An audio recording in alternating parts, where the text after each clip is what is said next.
I never thought the smell of my mother's pot roast would become a memory that haunted me. But there I was, sitting at our mahogany dining table for what would be the last time, watching steam rise from the perfectly arranged plates while my family discussed my brother Michael's latest promotion at his law firm. "Michael's making partner next year," Dad announced, cutting into his meat with surgical precision. "The youngest in the firm's history." Mom beamed, her eyes sparkling as she reached over to squeeze Michael's hand. "We're so proud of you, sweetheart." I pushed my food around my plate, waiting for someone to acknowledge that I'd been working 12-hour days at the marketing agency, trying to land the Peterson account that could change everything for my career. But the conversation flowed around me like I was invisible furniture. "Rebecca, pass the salt," Michael said without looking up from his phone, where he was scrolling through what looked like real estate listings. I slid the shaker across the polished wood surface, noting how it caught the light from Mom's crystal chandelier, the one she'd inherited from her mother and polished religiously every Sunday. Everything in our suburban Connecticut home screamed success and stability.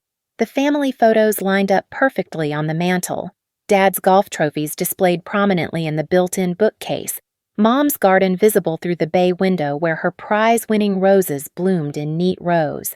"You know," Dad continued, leaning back in his chair with that satisfied smile he wore when discussing Michael's achievements, "the firm is looking at expanding to Hartford. Michael could be running his own department within 5 years." "That's wonderful," I interjected, setting down my fork. "Actually, I have some good news too. The Peterson account." "Oh, that reminds me," Mom interrupted, turning to Michael. "Mrs. Henderson called today. Her daughter Sarah is single again, and she's in finance now. Very successful. I thought maybe you two could—" "Mom," Michael laughed, but I could see he was pleased by the attention. "I'm focusing on my career right now." "Of course, honey. Career first, just like your father always said." I cleared my throat. "About the Peterson account. Rebecca, could you help me clear these dishes?" Mom stood, already reaching for Michael's empty plate. "The men need to discuss business." Dad and Michael were already deep in conversation about investment portfolios by the time I followed Mom into the kitchen. She hummed as she rinsed dishes, the same tune she'd hummed when I was little and would help her dry the good china after Sunday dinners.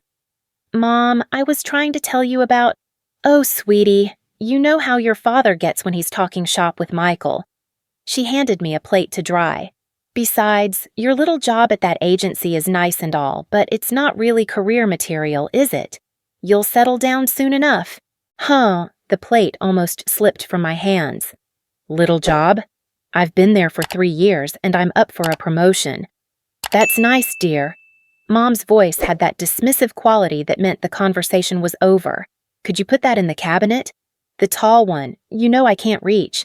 I stood on my tiptoes, placing the plate on the highest shelf where it belonged, trying to ignore the familiar sting of being reduced to the helpful daughter whose only value was her ability to reach high places and wash dishes.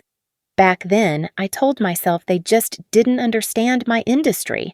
Marketing wasn't as straightforward as law, where success came with clear titles and salary brackets.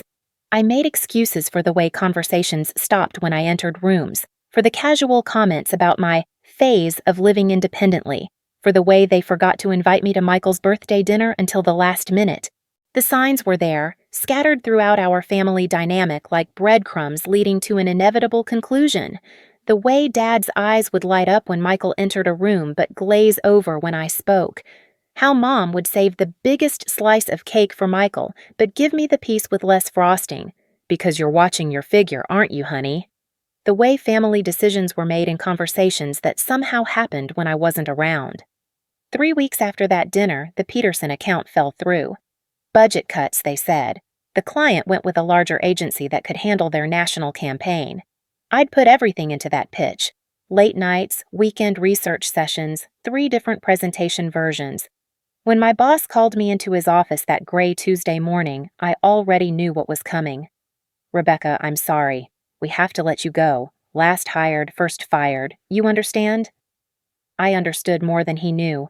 I understood that my safety net was about to disappear, and I'd have to crawl back to my family's house with my tail between my legs. I understood that every subtle dig about my little job was about to feel prophetic. The drive home felt like driving to my own execution.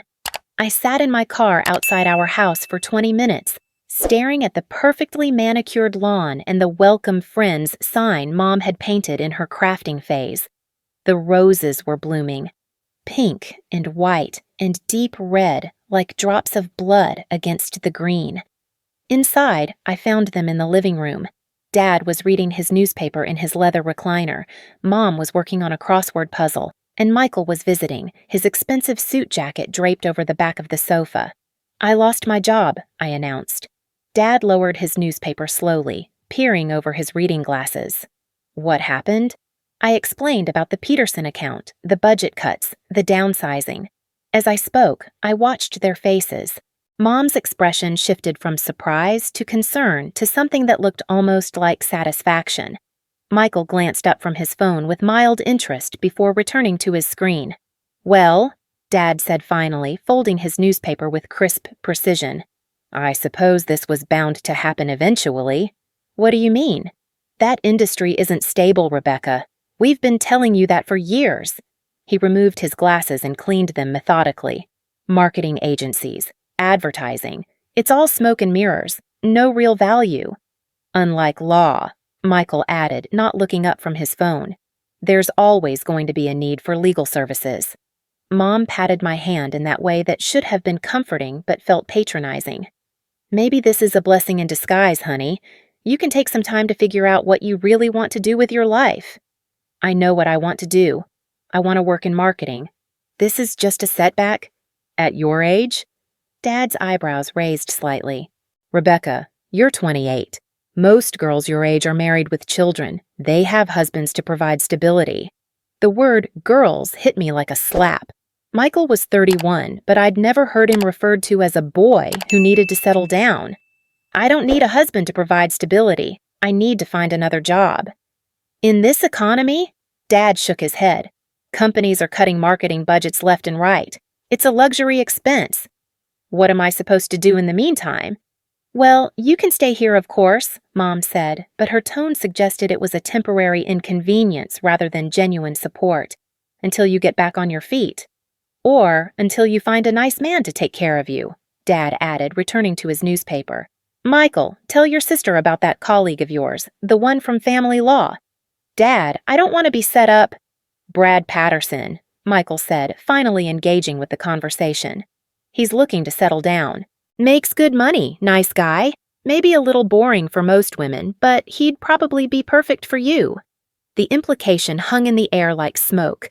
I wasn't interesting enough for an exciting man, but I'd do fine for someone boring who needed a wife to fill a social requirement. Over the following weeks, the dynamic in our house shifted subtly but unmistakably. I was no longer the daughter who lived independently and visited for Sunday dinners. I was the failure who'd moved back home, taking up space in my childhood bedroom with its faded purple walls and participation trophies from high school track meets. Mom started including me in household chores in a way she never had before. "Since you're here anyway," became her favorite phrase. "Since you're here anyway, could you start dinner?" "Since you're here anyway, could you pick up Dad's dry cleaning?" "Since you're here anyway, could you clean the bathrooms?" Dad began speaking to me in the tone he'd once used when I was 16 and had wrecked his car. Patient but disappointed, like he was waiting for me to learn an obvious lesson about responsibility and consequences. But it was Michael's transformation that hurt the most. My brother, who'd shared countless childhood secrets and inside jokes, began treating me like a cautionary tale.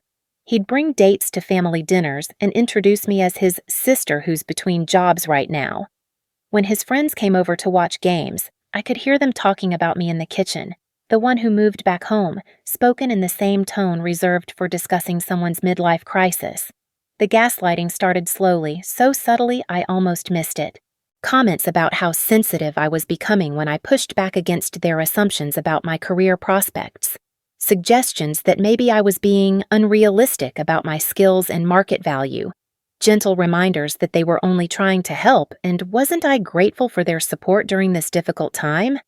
"You know," Mom said one evening as I folded laundry in the living room while she and Dad watched their evening news, "Mrs. Patterson mentioned that Brad is still single. He asked about you at church last Sunday." Mom, I'm not interested in Brad Patterson. Why not? He's employed. He's responsible. He goes to church. Because I'm trying to rebuild my career, not get married. Dad muted the television and turned to face me. Rebecca, you need to be practical. You've been looking for work for 2 months with no luck.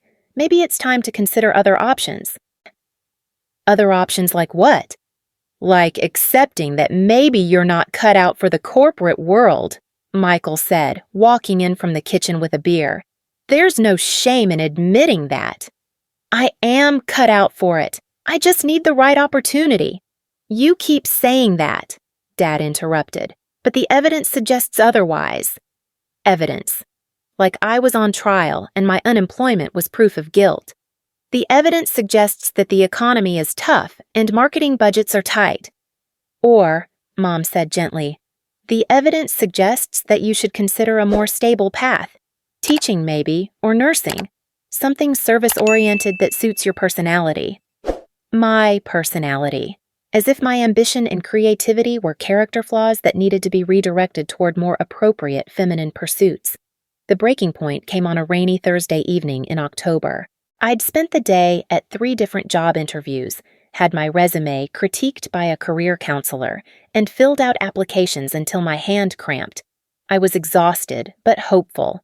One of the interviews had gone particularly well, and the hiring manager had hinted at a second round. I walked into the house to find them in the dining room, huddled around paperwork spread across the table. Dad looked up as I entered, and I caught something in his expression. Surprise, maybe? Or guilt. Rebecca, Mom said brightly, her voice pitched too high. How did the interviews go? Pretty well, actually. I think the position at Sterling Communications might... That's wonderful, honey, Dad said, but he was gathering the papers quickly, not meeting my eyes. I moved closer, trying to see what they'd been discussing. Michael shifted, blocking my view, but not before I caught a glimpse of financial documents and what looked like property listings. What are you guys looking at? Just some investment opportunities, Michael said smoothly. Dad's thinking about diversifying his portfolio. Something felt off, but I couldn't put my finger on what. The way they'd all stopped talking when I walked in, the guilty expressions, the speed with which Dad had collected the papers. It felt like walking in on a conversation about my surprise birthday party, except my birthday wasn't for months. Are you thinking about selling the house? I asked. Oh, no, sweetheart, Mom laughed, but it sounded forced. This is our forever home. We'd never sell it. Dad stood, papers tucked under his arm. I'm going to put these in my office. Rebecca, there's leftover chicken in the fridge if you're hungry. As he left the room, I noticed Michael and Mom exchange a look, quick but loaded with meaning. Is everything okay? I asked. Of course, Mom said, already moving toward the kitchen. Everything's fine. Why don't you tell me about those interviews? But as I followed her, describing my day and the promising leads, I couldn't shake the feeling that I'd walked into the middle of something important, something that concerned me but from which I was being deliberately excluded. That night, I lay in my childhood bed listening to the house settle around me, trying to identify what felt wrong. It wasn't just the secret meeting. Families had private financial discussions all the time. It was the accumulation of small changes, the gradual shift in how they spoke to me and about me. I was no longer their daughter who was temporarily down on her luck. I was becoming their burden, their failure, their proof that some people just weren't built for independence and success. And somewhere in the space between what they said and what they meant, between their helpful suggestions and their disappointed sighs, a new narrative was taking shape. I just didn't realize yet how far they were willing to go to write me out of it entirely. The shift became unmistakable over the next few weeks. Family conversations would halt abruptly when I entered rooms, resuming only after I'd been effectively dismissed with requests to fetch drinks or check on laundry. Phone calls were taken behind closed doors, and when I asked about plans for Thanksgiving or Christmas, I received vague answers that suggested the details were still being worked out. Michael started coming by more frequently, but his visits had a different quality now. Hushed conferences with our parents, documents passed back and forth, and an air of business that excluded me entirely. When I tried to join these conversations, I was told they were discussing boring legal stuff or financial planning that wouldn't interest me. The gaslighting intensified. When I mentioned feeling left out, Mom would sigh and say I was being overly sensitive and that they were just trying to handle adult responsibilities without burdening me while I was dealing with unemployment stress. When I pointed out that I was also an adult with a college degree and work experience, Dad would remind me that I was currently living in their house rent-free, and perhaps I should focus on gratitude rather than criticism. The love bombs came in the form of Mom's homemade cookies and Dad's offers to pay for my gas when I went to job interviews. Small kindnesses that came with subtle reminders of my dependence on them. Gentle gifts that felt more like evidence of my inability to provide for myself than expressions of genuine care. I started keeping a journal, writing down the things they said and the way they said them, trying to make sense of the cognitive dissonance between their words of support and the underlying message that I was fundamentally flawed. On paper, they looked like a caring family helping their daughter through a rough patch. In reality, every interaction left me feeling smaller, more uncertain about my own perceptions and abilities. The crack in their facade came accidentally, the way truth often does, through carelessness rather than revelation. I was coming home from a networking event, feeling optimistic about a connection I'd made with a marketing director who'd promised to keep me in mind for upcoming positions. As I pulled into our driveway, I could see through the dining room window. Mom, Dad, and Michael were seated around the table again, papers spread between them, but this time they were too engrossed in their discussion to notice my arrival. I entered through the front door quietly, not trying to eavesdrop but moving softly out of habit. Their voices carried from the dining room, and what I heard made me freeze in the hallway. "Can't keep subsidizing her indefinitely," Dad was saying. "She's 28 years old, Robert. At some point she needs to face reality." "I know, but she's still family," Mom replied, though her tone suggested she was playing devil's advocate rather than defending me. "Family doesn't mean we have to enable failure," Michael said. "Look, I love Rebecca, but she's had every advantage we could give her. College education, support, connections through Dad's business network. If she can't make it work, maybe the problem isn't the economy." "Maybe the problem is her," Dad said quietly. The words hit me like a physical blow. I pressed myself against the hallway wall, my heart pounding so loudly I was afraid they'd hear it. "She's always been the dramatic one," Mom added. "Remember when she wanted to be an actress? And then it was journalism, then marketing. She's never been able to stick with anything long enough to really succeed." "Unlike Michael," Dad said, and I could hear the pride in his voice. "He identified his path early and committed to it. That's the difference between success and failure, focus and commitment." "The question is," Michael said, "how long do we let her drag this out? She's not paying rent, she's not contributing to household expenses, and frankly, her negativity is affecting the whole family dynamic." "What are you suggesting?" Mom asked. "I'm suggesting we give her a deadline. 3 months to find a job and move out, or we help her transition to a more realistic lifestyle. Maybe she could move in with Aunt Carol in Florida. Carol's been saying she needs help with the bookkeeping for her craft business." Bookkeeping for a craft business in Florida. The suggestion hit me like a slap, not because there was anything wrong with the work itself, but because it represented their complete dismissal of everything I'd worked toward, everything I was capable of. That might be good for her, Dad mused. A change of scenery, a chance to start over somewhere with lower expectations. Lower expectations, as if I were a broken toy that needed to be stored somewhere it could do less damage. "And honestly," Michael continued, "it would be better for all of us. I've been thinking about moving back home for a while. The commute from my apartment is killing me, and with the partnership track, I need to be more accessible to the firm. Living here would save me money and give me more time to focus on building my client base." The puzzle pieces clicked into place with sickening clarity. The secret meetings, the financial documents, the property listings I'd glimpsed. They weren't planning investments. They were planning my exile and Michael's homecoming. "We could convert Rebecca's room into a proper home office," Mom said, warming to the idea.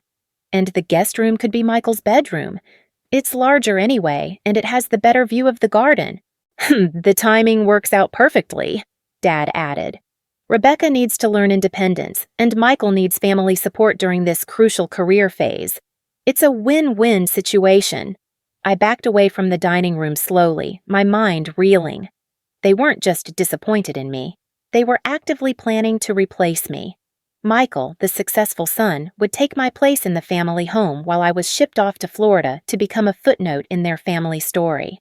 The most devastating part wasn't the practical betrayal, it was the casual way they discussed dismantling my life, as if I were a problem to be solved rather than a person to be loved. There was no anguish in their voices, no reluctance about breaking up our family. Just practical considerations about room conversions and commute times. I made it to my bedroom before the tears came, muffling my sobs in the pillow I'd slept on since I was 12 years old.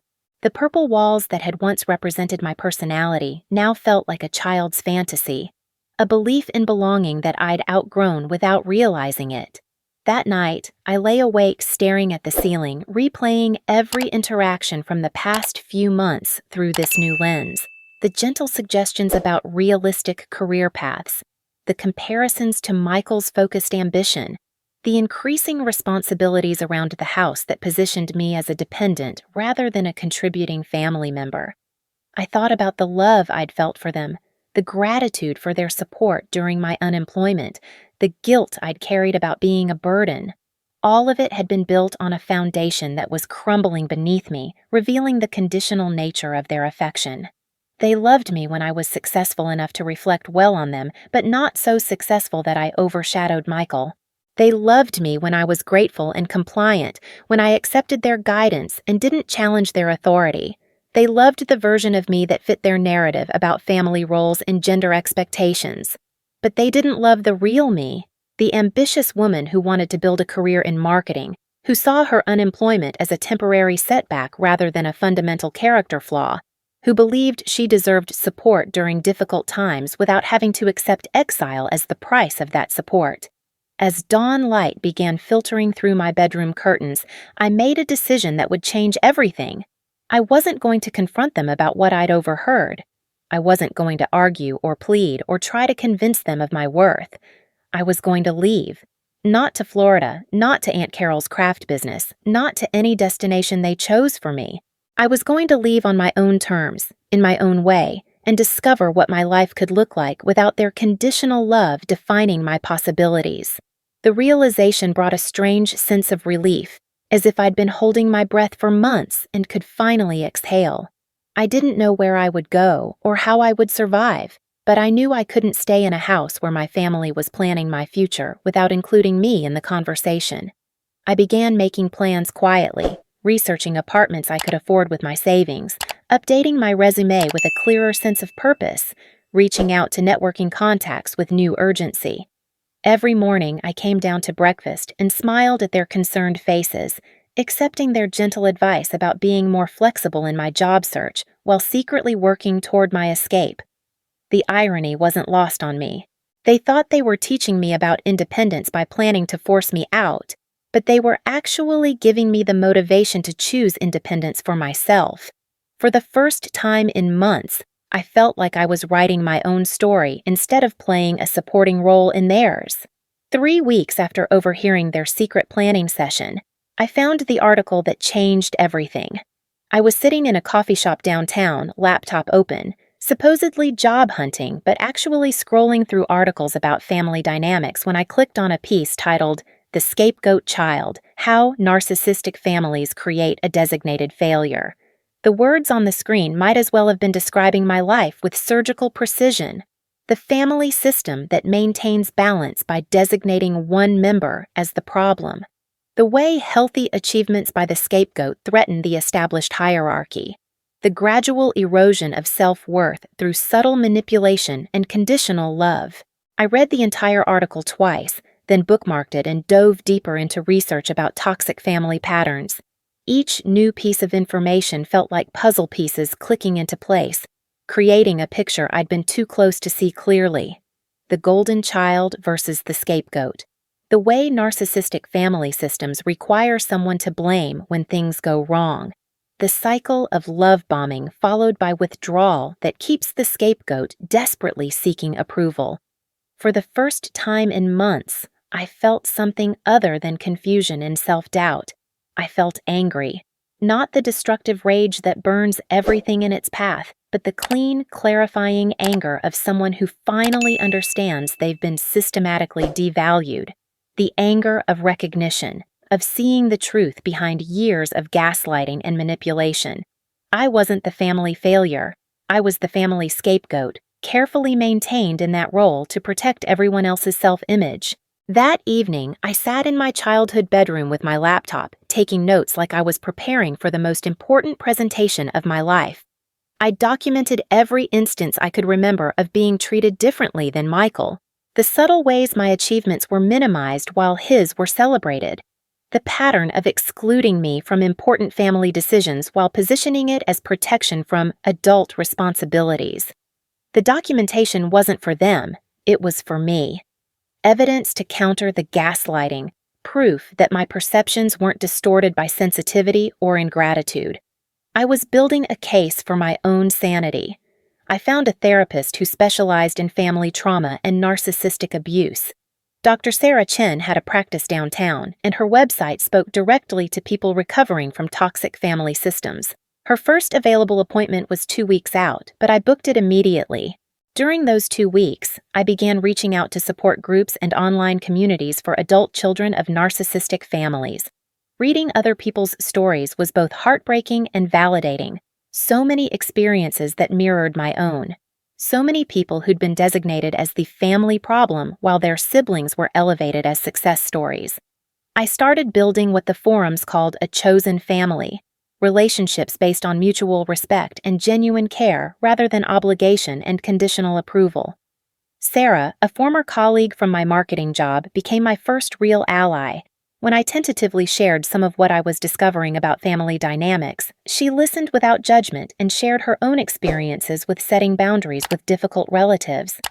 "You know," she said during one of our coffee dates, "I always wondered why you were so hard on yourself about the job loss. Most people in our industry have been laid off at least once. It's almost a rite of passage." Her words were like sunlight breaking through clouds. In the normal world, the world outside my family's ecosystem, unemployment was a common setback, not evidence of fundamental unworthiness. My first session with Dr. Chen was a revelation. She listened as I described my family dynamics, nodding occasionally and taking notes. When I finished, she leaned forward slightly. "Rebecca, what you're describing is a textbook example of a narcissistic family system with you in the scapegoat role. Your brother is what we call the golden child. He can do no wrong and reflects the family's positive self-image. You've been designated as the problem, which serves several functions for them." She explained how scapegoating maintains family stability by directing all negative attention toward one member, how it protects the golden child from criticism and the parents from examining their own issues, how it creates a hierarchy that everyone except the scapegoat benefits from maintaining. "The most important thing to understand," she said, "is that this isn't about your actual worth or abilities. It's about the role they need you to play in their family drama." Over the following weeks, I threw myself into therapy and self-education with the same intensity I'd once brought to job hunting. I learned about trauma bonds and learned helplessness. I studied the psychology of gaslighting and the neurological effects of chronic emotional stress. Knowledge became my armor. Every insight about narcissistic family dynamics was another layer of protection against their manipulation tactics. I began to see their behaviors not as reflections of my inadequacy, but as predictable patterns designed to maintain their system. Meanwhile, I was building a strategic plan for my escape. I'd saved enough money during my employment to cover first month's rent and security deposit on a modest apartment. I found a furnished studio across town, small but clean, with large windows that faced east toward the sunrise. The job search took on new urgency and focus. I wasn't just looking for employment anymore, I was building toward complete financial independence. I applied for positions with a clearer sense of my worth, no longer undermining myself in interviews or accepting the family narrative that I was fundamentally unemployable. The breakthrough came on a Tuesday morning in February. Sterling Communications, the company where I'd had that promising interview months earlier, called with an offer. Not for the position I'd originally applied for, but for a newly created role that perfectly matched my skills and experience. "We were impressed with your interview," the hiring manager explained, "and when this position opened up, you were the first person we thought of. The salary is competitive, and there's significant room for growth." I accepted on the spot, my hands shaking as I hung up the phone. Not just because I had a job, but because I had validation from the professional world that I was competent and valuable. Everything my family had systematically convinced me I wasn't. I didn't tell them immediately. For 3 days, I savored the secret knowledge of my success, planning my next moves while they continued treating me like their family failure. I researched apartments with new urgency, knowing I could now afford something better than the studio I'd originally planned.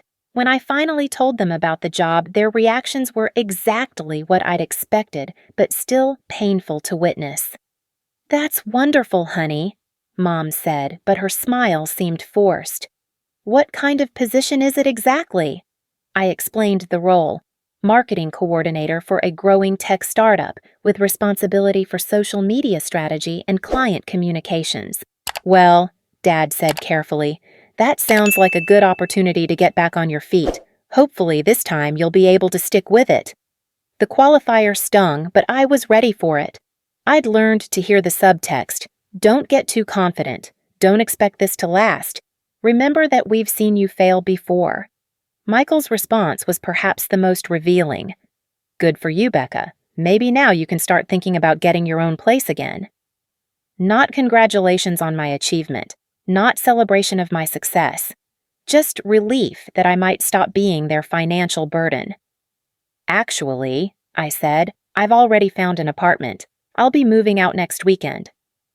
The silence that followed was loaded with surprise and something that looked like panic. They'd been planning to control the timeline of my departure, to position themselves as the ones making difficult but necessary decisions about my future. My independence disrupted their narrative. "Next weekend?" Mom's voice was higher than usual. "But that's so soon. Don't you think you should wait a few months, make sure the job works out? And make sure you can handle living alone again," Dad added. "The last transition was difficult for you." There it was, the subtle reminder of my previous failure, the suggestion that I couldn't be trusted to make good decisions about my own life. "I'm ready," I said simply. "I've learned a lot about myself over the past few months." What I'd learned was that their love came with strings attached, that their support was conditional on my accepting a subordinate role in the family hierarchy, and that my happiness required distance from people who needed me to fail in order to feel successful themselves.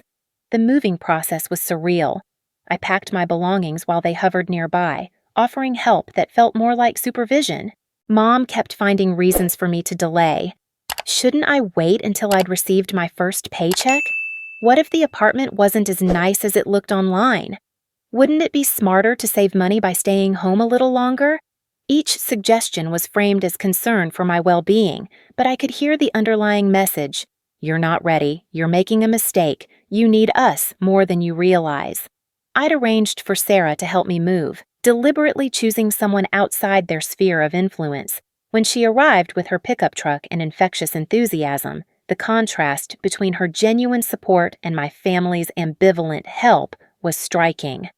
"This is so exciting," Sarah said, loading boxes into her truck. "Your own place again, new job. You're basically starting a whole new chapter." My family watched from the front porch as we loaded my possessions, their expressions ranging from confused to concerned, to something that might have been resentment. They'd expected gratitude for their patience during my difficult phase. Instead, they were watching me leave with someone who celebrated my independence rather than questioning it. The apartment was perfect, not because it was luxurious, but because it was mine.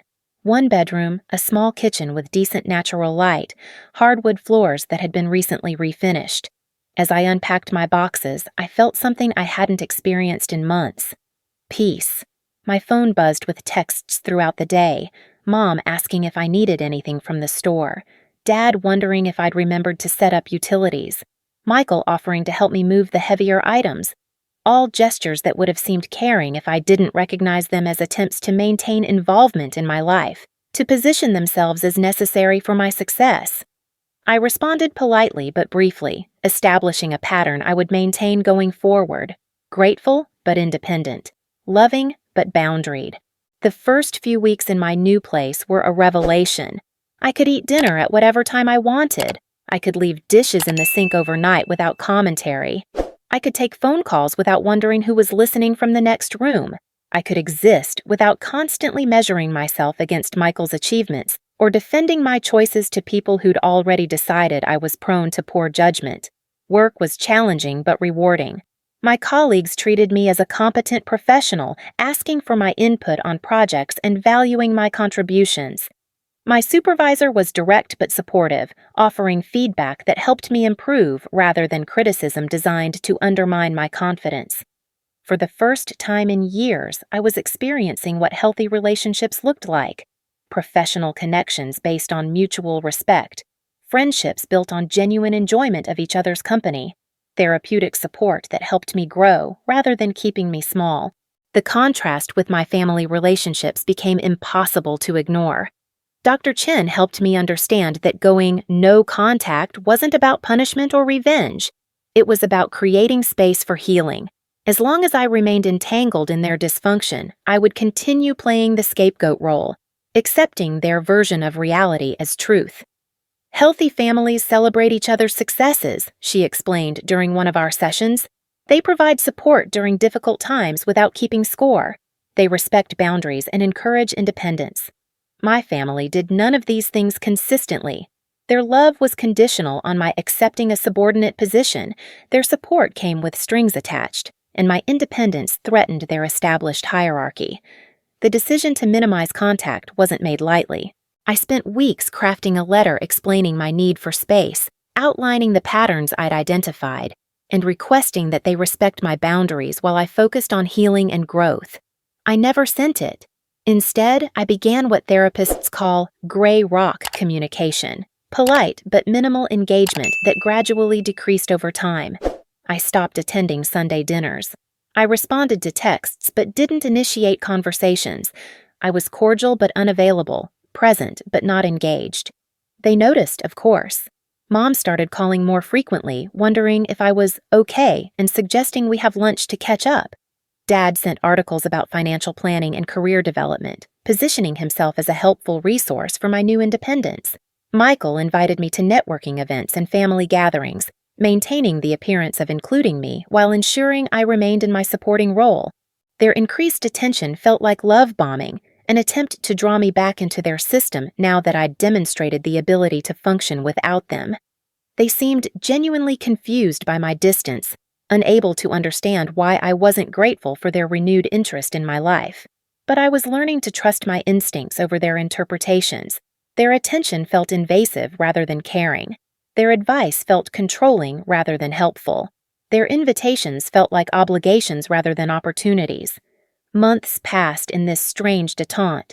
I was building a life that had nothing to do with them: work success, genuine friendships, hobbies I'd abandoned during my depression, a sense of self that wasn't constantly under evaluation and criticism.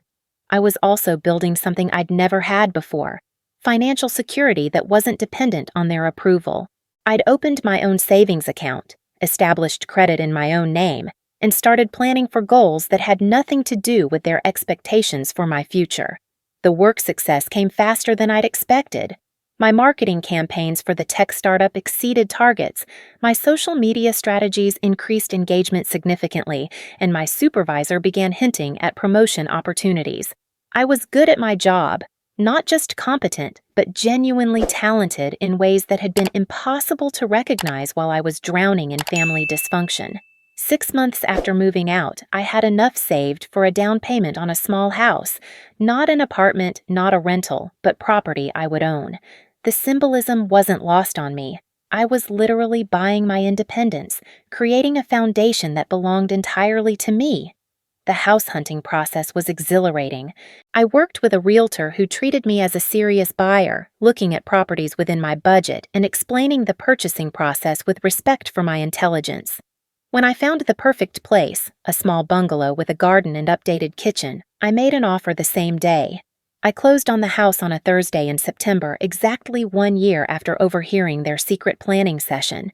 As I signed the papers, I thought about how different this felt from every major decision I'd made while living under their influence.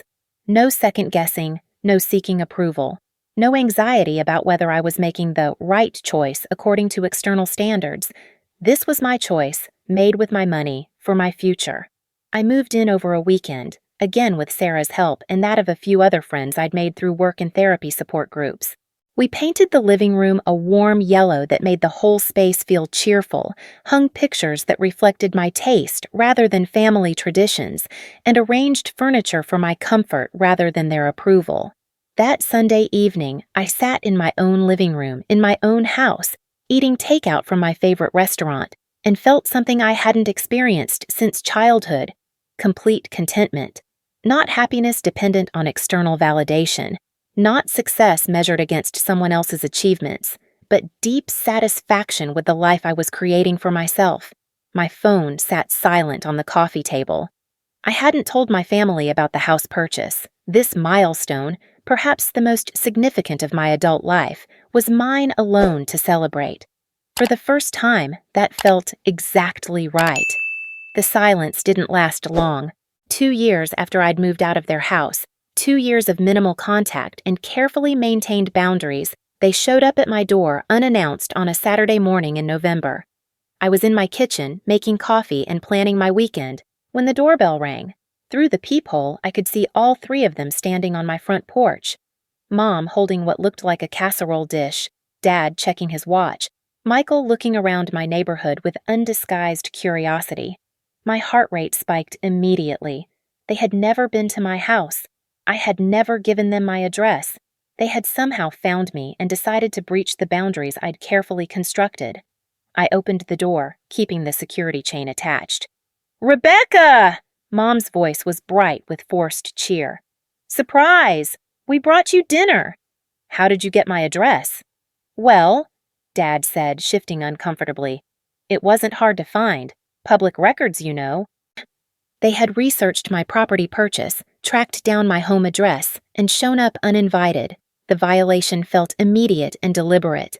"I didn't invite you here," I said through the narrow opening. "Oh, honey," Mom laughed nervously. "We don't need an invitation. We're family." Family, the word they used to justify crossing every boundary, dismissing every request for space, invalidating every attempt at independence. "Actually, you do need an invitation. This is my home."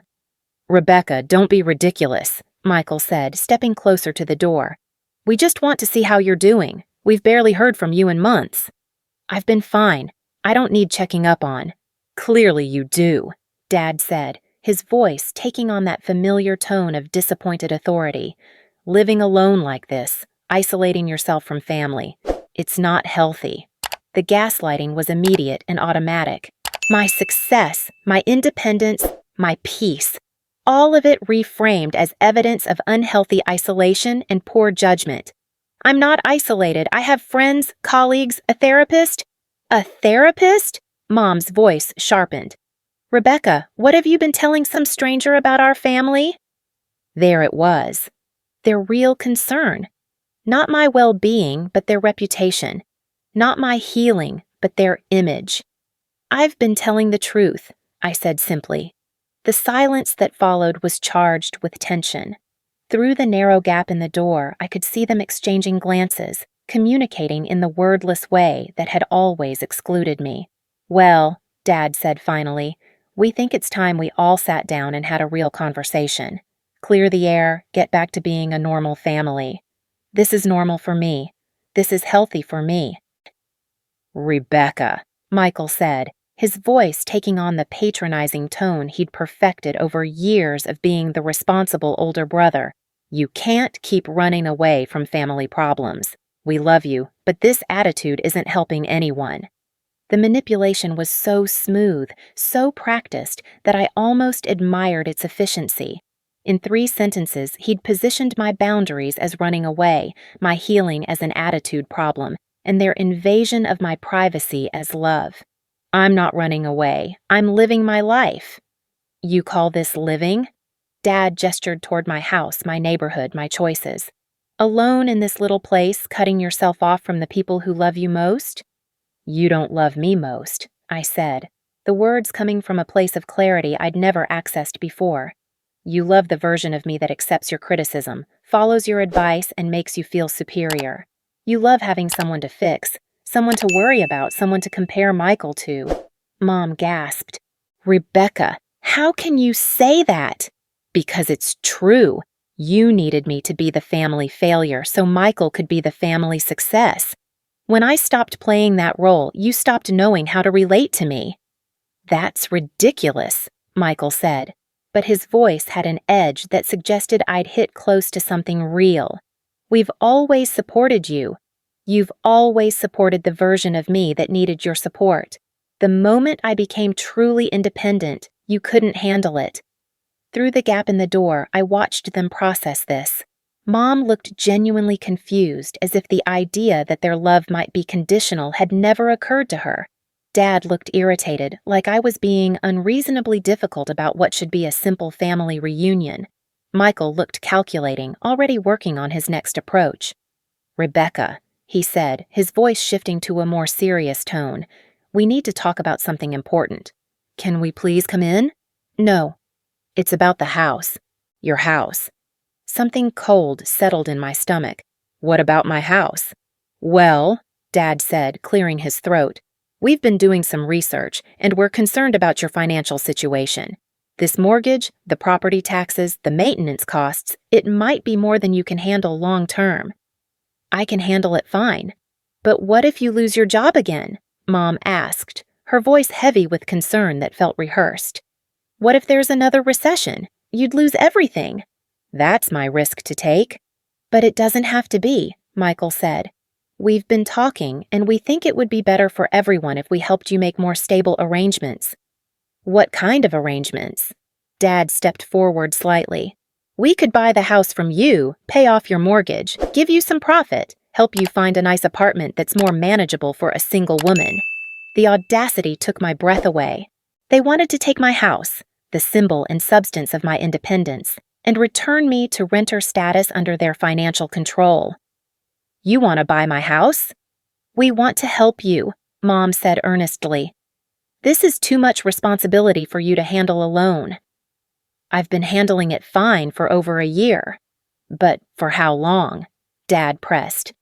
Rebecca, be realistic. You're 30 years old, unmarried, with no real long-term financial security. What happens when you can't work anymore? What happens if you get sick? They were systematically attacking every aspect of my independence, my career stability, my relationship status, my financial planning, my health, turning my success into evidence of future failure, my strength into proof of vulnerability. What happens is that I handle it like any other adult handles life challenges. You're not any other adult, Michael said. You're our sister, our daughter.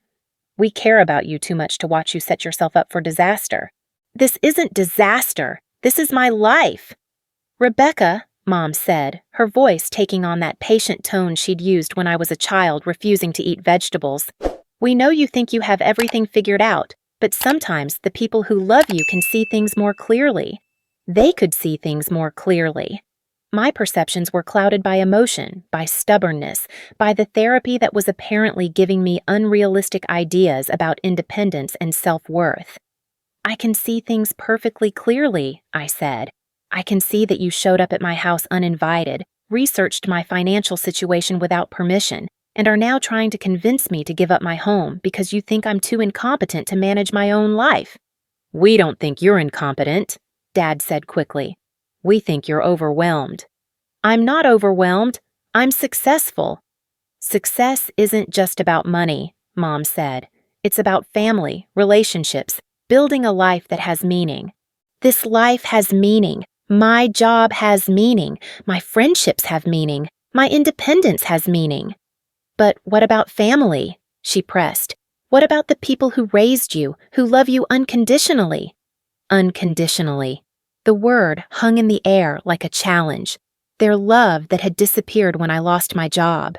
Their support that came with constant criticism. their acceptance that required me to accept a subordinate role in every interaction. "Your love isn't unconditional," I said. "It's contingent on me accepting your version of what my life should look like." "That's not true," Michael said, but his voice lacked conviction. "It is true. You loved me when I was struggling and needed your help. You loved me when I was unemployed and living in your house and accepting your advice about my failures. But the moment I became successful on my own terms, you started trying to find ways to bring me back under your control." The truth of it sat between us like a physical presence. Through the narrow gap in the door, I could see them processing my words, searching for arguments that would restore their narrative about family love and concern.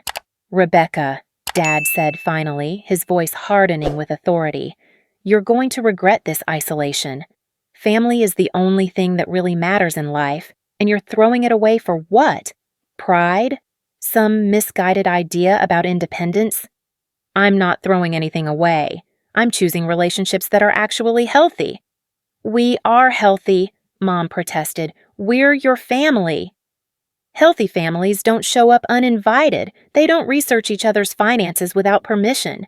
They don't try to convince each other to make major life changes based on imaginary future problems." "We're trying to help you," she said, tears starting in her eyes.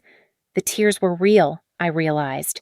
She genuinely believed they were helping, genuinely couldn't understand why I was rejecting their concerned intervention. That almost made it worse. If they'd been deliberately malicious, I could have dismissed them entirely, but they were operating from a worldview that positioned their control as love, their interference as care. "I don't need this kind of help," I said gently. "I need you to respect my choices and my boundaries." "We do respect your choices," Michael said. "We just think you're making the wrong ones." There it was, the fundamental disconnect, respect that came with the right to override my decisions if they disagreed with them, love that required me to accept their judgment about my life choices. "I'm going to close the door now," I said. "I need you to leave my property." "Rebecca, don't do this," Mom pleaded. "Don't shut us out. We're your family. We love you. If you love me, you'll respect my boundaries." "And if you love us," Dad said, his voice cold with disappointment, "you'll stop this selfish behavior and remember what family means." Selfish, the final card in their manipulation deck. My independence was selfish. My boundaries were selfish. My refusal to accept their control was selfish. "I do remember what family means," I said. "It means people who support each other's growth, who celebrate each other's successes, who respect each other's autonomy. You're not offering me family. You're offering me control disguised as love." I closed the door and engaged the deadbolt, my hands shaking with adrenaline. Through the window, I watched them stand on my porch for several minutes, having an animated discussion I couldn't hear. Finally, they walked back to their car, Michael looking back at my house with an expression I couldn't quite read. As they drove away, I sank onto my couch, overwhelmed by the intensity of the confrontation. But underneath the stress and sadness, I felt something solid and unshakable, certainty that I had made the right choice. They would be back, I knew. This wasn't the end of their attempts to regain control over my life. But I also knew something they apparently didn't. I was no longer the uncertain, desperate woman who had lived in their house 2 years ago. I was someone who had built a life worth protecting, and I would protect it. That evening, I called Dr. Chen and scheduled an emergency session. Not because I was wavering in my resolve, but because I needed professional support to process the emotional impact of such a direct assault on my boundaries. "How do you feel about the way you handled it?" she asked during our phone session. "Proud," I said, surprising myself with the certainty in my voice. "Sad, but proud." "That's exactly the right response," she said. "You maintained your boundaries under significant pressure. You didn't get drawn into arguments or justifications. You stated your truth clearly and calmly." That night, I sat in my living room, in my house, paid for with my money, decorated according to my taste, and felt something I'd never experienced during my years of seeking their approval. Complete alignment between my values and my actions. I had chosen my peace over their proximity, my growth over their comfort, my future over their version of family. For the first time in my adult life, I felt free.